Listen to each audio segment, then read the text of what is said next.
শুভ দুপুর বন্ধুরা, তোমরা সবাই কেমন আছো? আজকেও হাজির হলাম আরেকটা ঝটপট রেসিপি নিয়ে। দেখো, আজকে করেছি ফুলকপি দিয়ে রুই মাছের পাতলা ঝোল। খুব সহজে তোমরা এই রেসিপিটা করতে পারো।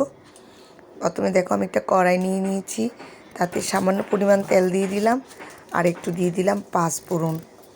তারপর তাতে দিয়ে দিলাম পেঁয়াজ কুচি আর টমেটো কুচি, একটু ভেজে নিলাম।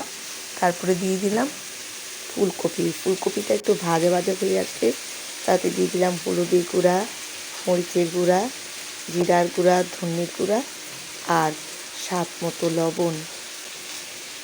সব কিছু উপকরণ আমি একসাথে একটু মিক্স করে ভেজে নিলাম।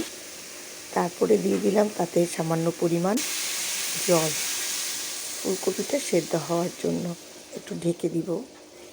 তারপরে যখন বলক উঠে আসবে, ফুলকপি সেদ্ধ হয়ে আসবে, তাতে দিয়ে দিব ভাজা করা মাছ। এই তো ঝটপট রেসিপি তৈরি। এখন সামান্য 2 মিনিট রেখে, যাতে মাছটার ভিতরে ঝোলটা একটু যায়, এইটুকু রেখে তারপর ধনেপাতা দিয়ে নামিয়ে দিলে তৈরি হয়ে গেল ঝটপট রেসিপি। তোমরা চাইলে আমার মতো রান্না করতে পারো। তো তোমাদের আমার এই রেসিপি কেমন লাগলো কমেন্টে জানাবে।